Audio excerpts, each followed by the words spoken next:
भिक्षु संघ के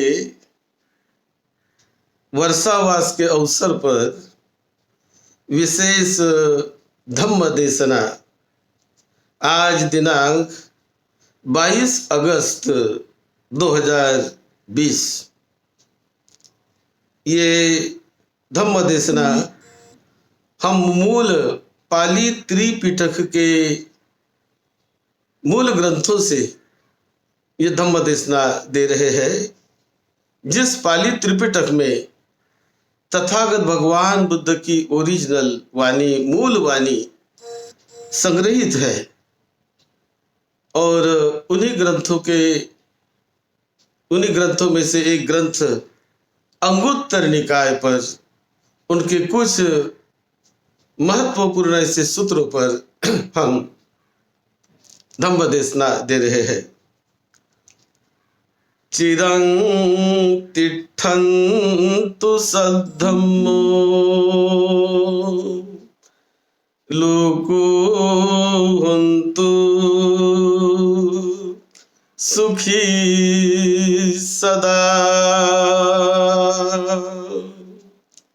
सद्धम्म इस पवित्र पावन धरती पर दीर्घ काल तक टिका रहे, लंबे समय तक वो अस्तित्व में रहे और उसके आधार से लोग अपने जीवन को मंगलमय, सुखी, यशस्वी बनाए।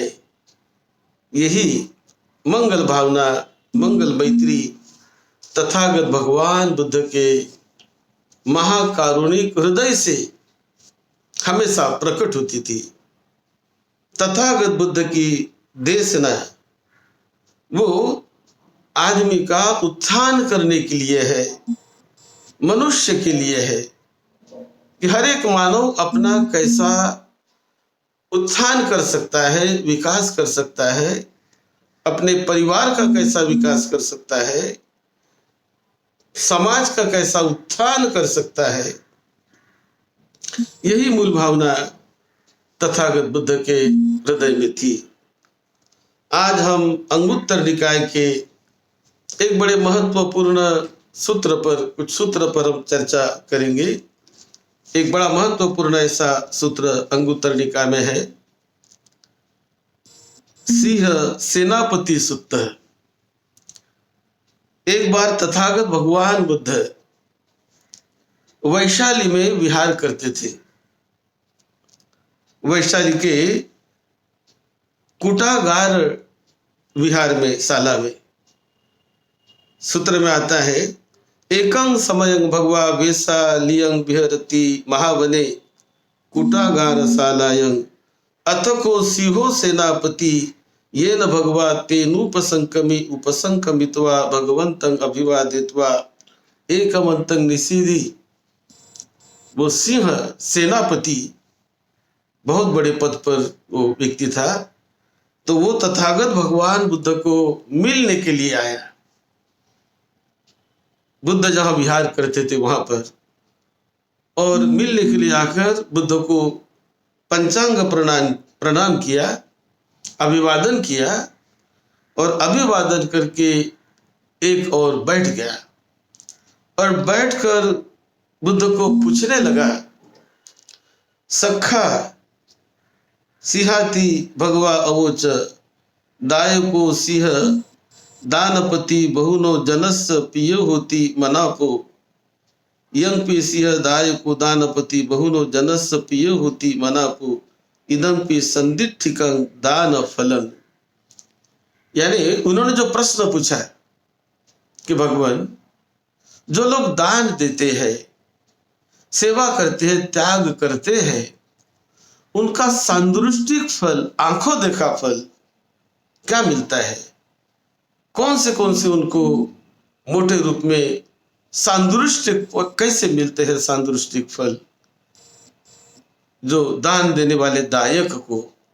ऐसा प्रश्न जब सेनापति ने पूछा, तब तथागत बुद्ध एक एक करके बताते हैं कि जो दान देने वाला दाता होता है वो दान देने के कारण लोगों के हित और कल्याण के लिए व्यय करता है, खर्चा करता है, दान देता है। इसीलिए वो लोगों में बहुत प्रिय होता है। उनका नाम सारे जनपद में दायक करके बहुत प्रसिद्ध होता है। सारे देश में उनका नाम प्रसिद्ध होता है, ये बहुत बड़ा दायक है, लोगों को देने वाला है। तो इस प्रकार से दायक का ये पहला फल है, जहां वहां उनका बहुत नाम फैलता है। तो इसी लोगों में वो प्रिय होता है, सभी लोग उनको चाहते हैं। सभी लोग कहते हैं कि ये हमारे यहाँ पर आ जाए, ये हमारे गांव में आ जाए, ये हमारे यहाँ पर आ जाए। तो वो बहुत लोग उनको चाहने लगते हैं जो दान देता है उसे। फिर दूसरा फल, जो दान देने वाला होता है वो दानपति, उनको सत्पुरुषों की संगत मिलती रहती है। हमेशा उनकी संगत अच्छे अच्छे लोगों से, जो सत्पुरुष लोग होते हैं, जो साधु संत होते हैं, जो निर्वाण का साक्षात्कार करने वाले अरहत लोग होते हैं, ऐसे लोगों से उनकी संगत होती रहती है। ये उनका दूसरा फल है सत्पुरुष की संगत का। फिर तीसरा फल, उसकी कीर्ति, चारों ओर उसकी कीर्ति फैलती है। उनके उस त्याग की कीर्ति, कि ऐसा ऐसा उन्होंने त्याग किया, ऐसा ऐसा उन्होंने दान दिया, ऐसा ऐसा उन्होंने लोगों की सेवा की। तो ये माउथ टू माउथ, यानी एक दूसरे के बताने से वो सारे शहर में, सारे जनपद में और देश में उनकी कीर्ति फैलते रहती है, दान देने वाले दायक व्यक्ति की। फिर चौथा जो फल है, चौथा फल, वो दान देने वाला व्यक्ति दायक, वो गृहस्थ धर्म का ठीक से पालन करने वाला होता है। कि जो गृहस्थी पुरुष है, परिवार संभालने वाला व्यक्ति, तो ऐसे परिवार संभालने वाले व्यक्ति ने अपने परिवार को संभालते हुए औरों को भी सुख शांति देने का प्रयास करना चाहिए, औरों के लिए भी उन्हें कुछ करने का प्रयास करना चाहिए। तो ये उनकी एक जिम्मेदारी, जैसी मेरी परिवार की जो जिम्मेदारी है, उसी प्रकार समाज के प्रति भी मेरी जिम्मेदारी है।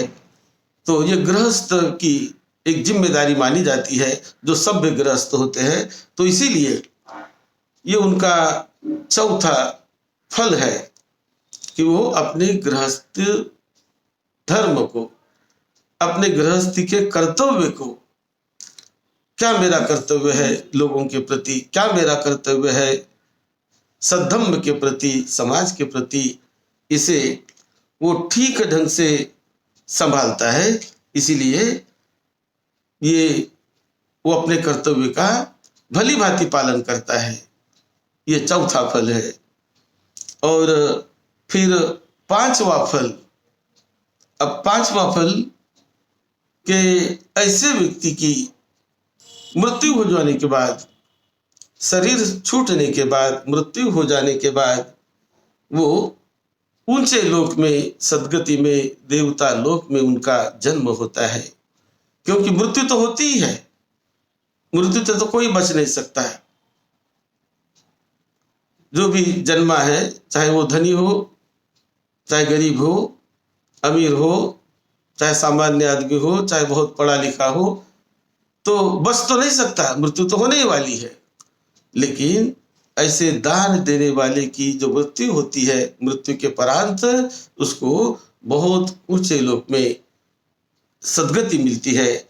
उनका बड़ा ऊंचा जीवन आगे भी उन्हें मिलता है। तो ये जब सिंह सेनापति को तथागत बुद्ध ने बताया, तो सिंह सेनापति बड़े प्रसन्न हुए और बड़े प्रसन्न होकर वो कहने लगे कि भगवान आप जो कह रहे हैं ये सारी बातों को मैं भोग रहा हूँ, मैं उसका अनुभव ले रहा हूँ, मैं हमेशा दान देता हूँ, हमेशा लोगों की सेवा करता हूँ, मेरे मेरे जीवन का भी मैं अच्छा उपयोग लोगों के हित और सुख के लिए करता हूँ। तो जो बातें भगवान आपने बताई है वो सारी बातें सांदृष्टिक है, ये सारी बातें सही है। तो अहं भक्ते दायको दानपति, कहते कि मैं दायक हूँ, मैं दानपति हूँ, दान देने वाला हूँ। मंग संतो सब पुरुषो भजंती, मैं संतों के साथ हमेशा संगत करते रहता हूँ। ये बात जो आपने कही वो बात सही है। अहंग बनते दायको दानपति, मैं दायक हूँ, मैं दानपति हूँ। मह्यं कल्याणो कीर्ति सद्दो अभुगतो, मेरी कीर्ति कि सिंह सेनापति दान देने वाले है, दानपति है, ऐसी मेरी कीर्ति जहां वहां फैलती हुई मैं देखता हूं। बनते ये बात सही है जो आपने कहा, क्योंकि मैं दायक हूँ। दायको बनते दायको दानपति यंग एमेव परिसंग उपसंकामी, यंग क्षत्रिय परिसंग यदि ब्राह्मण परिसंग विशारदो उपसंकामी अभूते यानी मानी, कि मैं जिस भी परिषद में जाता हूँ, कोई भी परिषद हो, चाहे ब्राह्मणों की परिषद हो, चाहे सेनापतियों की परिषद हो, चाहे विद्वानों की परिषद हो, चाहे श्रमणों की परिषद हो, जहां भी मैं जाता हूं तो मेरा सम्मान होता है, मेरी कीर्ति होती है, क्योंकि मैं दायक हूँ, मैं दानपति हूँ। इसे मैं अच्छी प्रकार से मैं जानता हूँ। और जो भगवान आपने बताया है ये सांदृष्टिक फल है। और इसीलिए जो एक बात मुझे पता नहीं, लेकिन जो आप कह रहे हैं कि मृत्यु के बाद जो अच्छी गति मिलती है और उच्च लोक में, देवता लोक में जन्म होता है, भगवान ने आप जानते हैं और आप जानकर जो बता रहे हैं मैं इसे मानता हूँ। और ऐसा करके वो सिंह सेनापति बहुत प्रसन्न हुआ और बहुत प्रसन्न होकर वो बुद्ध को वंदन करके चला गया। तो दायक बनना धम्म का अपने जीवन में बड़ा कल्याणकारी होता है। इसलिए दायक, धम्म का दायक बनने का संकल्प करो कि धम्म को मैं देने वाला बनूं, धम्म को बढ़ाने वाला बनूं, धम्म के लिए मैं जीने वाला बनूं। केवल अपने लिए जीना कोई बहुत ऊंची बात नहीं है, अपने लिए तो हर एक व्यक्ति जीता है, लेकिन अपने लिए जीते जीते, अपने परिवार के लिए जीते जीते हमें लोगों के हित और सुख के लिए भी जीना है। इसी प्रकार सद्धम्म के लिए भी हमें जीना है, सद्धम्म को दान देने वाला हमें बनना है, दायक हमें बनना है। यही बात तथागत भगवान बुद्ध ने इस सूत्र में बताई है। फिर इसी प्रकार और आगे दूसरा भी सूत्र है कि काल दानम, काल दान यानी समय के उचित समय पर दान देना, ये भी बड़ा महत्वपूर्ण है। किसे कहते काल दान, कैसे होते काल दान? जिसे कहते समयोचित दान, वो होते 5 प्रकार की। कौन से 5 प्रकार? एक है उनमें आने वाले अतिथि को दान देना, यानी जो अतिथि हमारे यहाँ आते हैं उनका सम्मान करना, आने वाले अतिथि को दान देना, सम्मान करना, इसे कहते काल दान। यानी जो समय पर आ रहे अतिथि, अतिथि कोई बता के नहीं आते, कभी अतिथि अचानक आ जाते हैं, मेहमान अचानक आ जाते हैं। तो जो मेहमान आ गए तो मेहमान का सम्मान करना, मेहमान पर खर्चा करना, उन्हें प्रसन्न करके उनकी सेवा करना, तो इसे कहते हैं समय पर दान देने वाला व्यक्ति, मेहमान का सम्मान करने वाला व्यक्ति। उसी प्रकार जाने वाले पथिक को दान देना, ये भी बड़ा लाभदायी है। यानी जो कहीं जाने के लिए निकले हैं, कहीं दूर जा रहे, यात्रा पर जा रहे, तो ऐसे समय यात्रा पर जाने वाले लोगों को, ऐसे व्यक्ति को दान देना है। जो शहर छोड़ कर जा रहे, दूर कहीं जा रहे, जो यात्री है, ये व्यक्ति को, ऐसे रोगी व्यक्ति को दान देना, उन्हें मदद करना, ये बड़ा लाभदायी होता है, बड़ा कल्याणकारी होता है। क्योंकि रोगी व्यक्ति की सेवा, वह स्वयं बेचारा रुग्ण है, रोगी है, दुखी है, और उस समय यदि कोई उसकी सेवा करता हो तो वो तो बहुत बड़ा पुण्य का भागी होता है, क्योंकि उसे सख्त जरूरत है। और ऐसे जरूरत पर हम उन्हें दवा का दान दे, उन्हें कुछ धन का दान दे सकते हैं, तो ऐसे धन का दान दे, तो इसे बहुत मंगलमय ऐसा माना जाता है। और यह है तीसरे प्रकार का दान। फिर चौथे प्रकार का दान है जिसे समय पर दिया जाने वाला दान कहते हैं।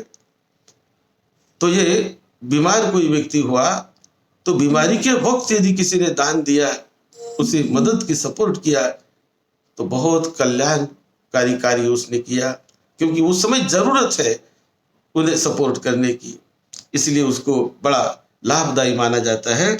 और चौथा दान है जिसे कहते हैं दुर्भिक्ष के समय दान देते रहना, बड़ा कल्याणकारी होता है। दुर्भिक्ष यानी कि अकाल पड़ गया, कोई आपत्ति विपत्ति आ गई, कई लोग संकटों में पड़ गए, विपत्ति में पड़ गए, और ऐसी विपत्ति में पड़कर जो कोई दानी व्यक्ति आगे आकर लोगों को मदद करता है, लोगों को सपोर्ट करता है, तो ये दान बहुत कल्याणकारी होता है, बहुत फलदायी होता है। क्योंकि ऐसी आपत्ति विपत्ति बार बार नहीं आती। कभी बाढ़ आई हो, और बाढ़ के समय यदि हम लोगों को मदद करते हैं, हम जो चाहे वो मदद करने का प्रयास करते हैं, तो बहुत फायदा देने वाला होता है वो। कभी कोई अचानक कोई तूफान आ गया और क्षति पहुंची, बाढ़ से बोलो, तूफान से बोलो, तो कभी अग्निकांड से बोलो, या कोई भी ऐसी आपत्ति विपत्ति, कभी बीमारी बोलो। अभी देखिए कोरोना का जो कहर चल रहा है जहां वहां, और ऐसे कोरोना के कहर में बहुत लोग कभी असहाय हो जाते हैं। और ऐसे वक्त हम देख रहे हैं हमारे भारत के सभी श्रद्धावान लोग कितना एक दूसरे को इस कोरोना के समय मदद कर रहे हैं। जहां वहां दान की शाला लगाए हैं, दान के लिए उन्होंने अपने स्टॉल लगाए हैं, और जहां वहां पर दान दिया गया कोरोना के काल में, आपने देखा होगा। तो यह है भारत की मानसिकता, यह है सद्धम्म की मानसिकता, यही सद्धम्म सिखाता है हमें। तो जब कोई आपत्ति विपत्ति आती है, ऐसे आपत्ति विपत्ति पर, दुर्भिक्ष आने पर, अकाल पड़ने पर, सूखा पड़ने पर, जो व्यक्ति दान देता है, किसी को मदद करता है, तो ये बड़ा समयोचित दान कहते हैं उसे, जिस समय जरूरत है उसकी, तो ये बड़ा कल्याणकारी होता है। और फिर नंबर 5 उसे कहते हैं नई उपज, नए फल आने पर सर्वप्रथम उनका दान शीलवान साधु संतों को, श्रमणों को करते रहना। तो जब यह भी एक परंपरा है कि जब हमारे घर में कोई उपज आती है, कोई किसी पेड़ को फल आते हैं, बगीचे में कहीं फल आते हैं, कहीं आम के फल आते हैं, तो कोई पेरू के फल आते हैं, अमृत के फल आते हैं, तो जो कुछ भी उपज हमारे खेत जमीन में होती है, तो नई उपज आने के बाद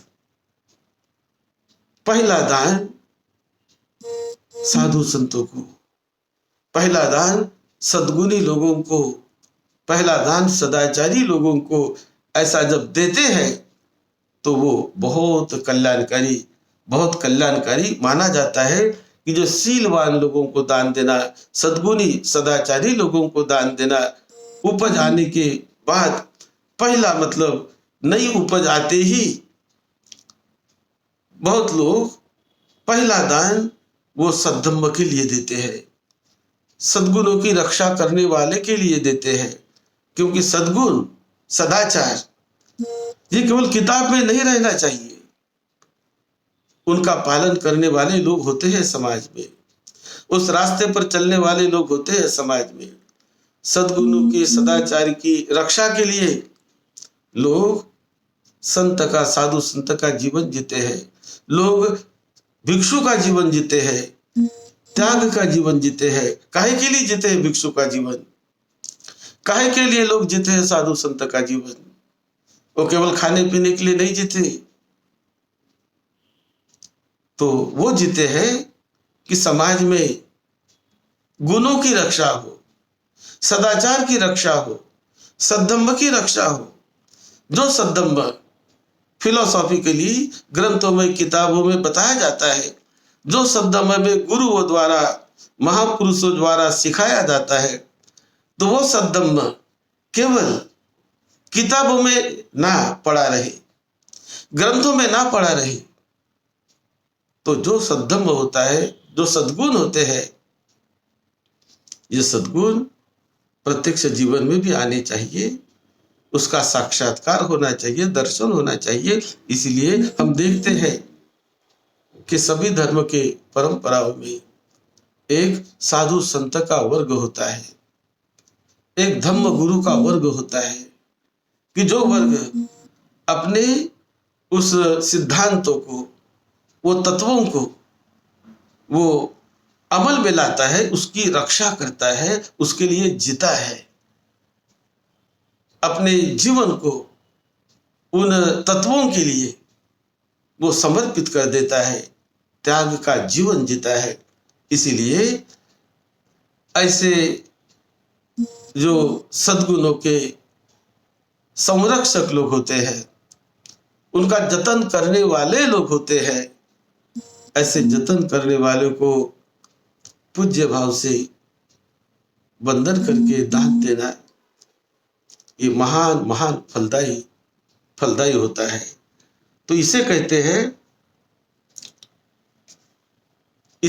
हैं समयोचित दान, यानी कौन से समय पर दान देना चाहिए। बाकी तो हम जनरली हमेशा दान देते ही रहते हैं, सहकार्य करते ही रहते हैं, लेकिन ये समयोचित दान 5 प्रकार के जो तथागत भगवान बुद्ध ने बताए, इसका पालन जो कोई दायक दायिका, जो कोई उपासक उपासिका बड़े श्रद्धा से, बड़े निष्ठा से, बड़े आस्था से इन 5 बातों का दान के विषय में जो पालन करता है, वो बहुत फल पाने वाला होता है, अपने जीवन को मंगलमय रास्ते पर ले जाने वाला होता है, और बड़ा सुखी, समाधानी और आनंद से वो अपनी जीवन यात्रा उसकी चलती है। ये बड़ा कल्याणकारी मार्ग तथागत बुद्ध ने बताया। आप सबको निरोगत्व मिले, यश वैभव मिले, सुख शांति मिले, यही मंगल मैत्री हम आपको भेज रहे हैं। सद्धम्म की सेवा में, आपकी सेवा में डॉक्टर भदंत राहुल बोधि महाथेरो, और भी बुद्ध के बड़े महत्वपूर्ण मंगलमय उपदेशों को सुनने के लिए आप हमारे विशेष YouTube चैनल में जाइए, वहाँ सर्च करिए यूट्यूब में सर्च करिए डॉक्टर भदंत राहुल बोधी, और कई बड़े मूल्यवान बड़े मंगलमय ऐसे तथागत बुद्ध की वाणी वहाँ पर जो जो उन्होंने लोगों के उत्थान के लिए, व्यक्ति के उत्थान के लिए जो जो मार्गदर्शन किया, ऐसी बुद्ध की ओरिजिनल वाणी, मूल वाणी वहाँ आपको अलग अलग सूत्र में मिलेगी। तो वो भी आप देखिए और सब्सक्राइब भी करिए ताकि आपको अगली क्लिप तुरंत आपको मिल जाए और मंगलमय धम्म के साथ जुड़कर अपने जीवन को धन्य धन्य करें। आप सबका मंगल हो, सबका मंगल हो, सबको सुख शांति मिले।